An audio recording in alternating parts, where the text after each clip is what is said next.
By now, the HOA had escalated from audacity to sheer recklessness.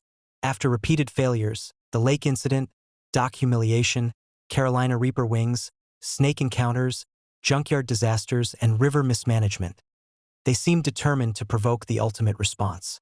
Their next scheme involved my willow trees, majestic, centuries-old guardians of my property.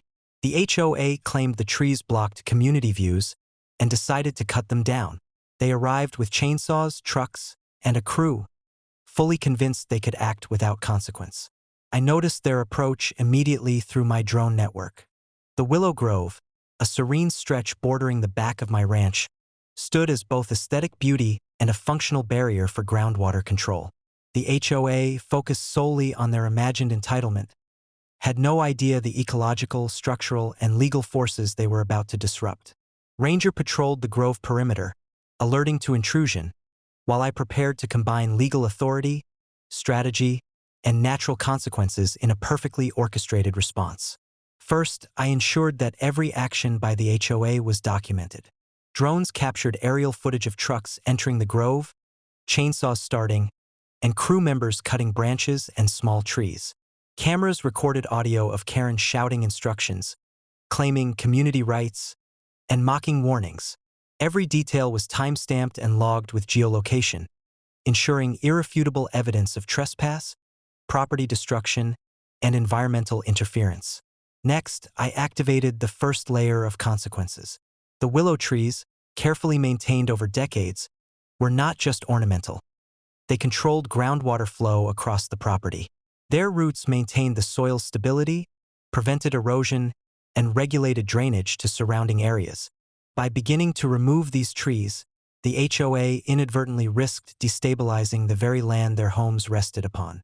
I knew that even minor soil disruption could create noticeable effects in a short period. Within hours of their intrusion, the first signs of trouble appeared. Soil softened around the areas where major roots had been cut. Water tables shifted slightly, causing minor pooling and runoff that began creeping toward the edges of the HOA property. While no homes were in immediate danger, the message was undeniable. Interfering with my land has consequences, and these consequences are directly tied to my meticulous land management. Karen's smugness began to wane as she noticed the unexpected pooling and uneven soil. I approached the grove in full authority, ensuring the crew could see me and hear my message clearly. "Karen," I said, voice calm but commanding, "these trees are protected heritage species. You have no legal right to remove them. Their roots regulate groundwater, soil stability, and the safety of surrounding land.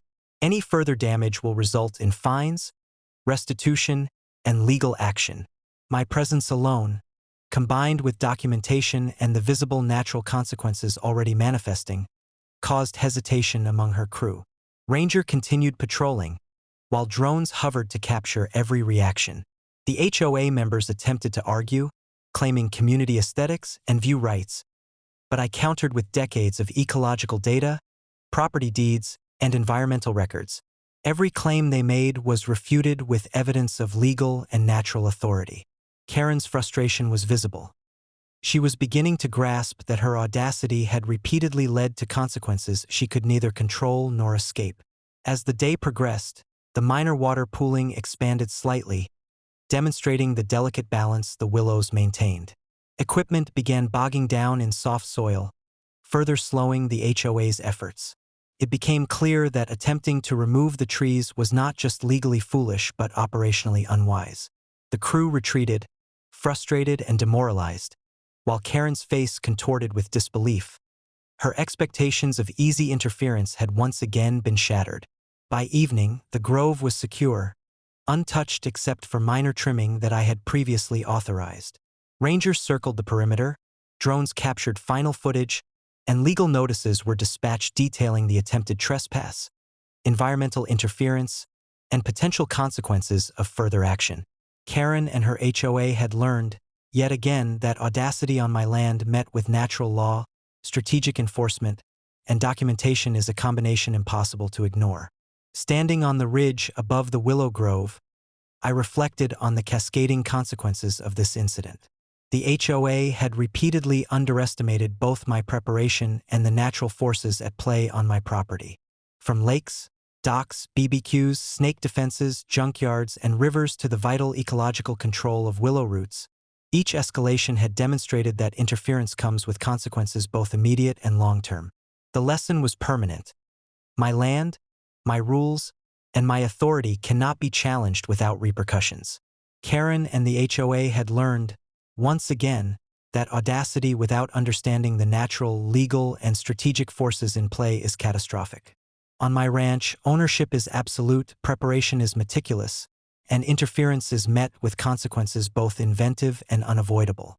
Ranger barked in agreement, the willows swayed in the evening breeze, and drones hovered silently, capturing the serene yet unassailable authority that was my legacy.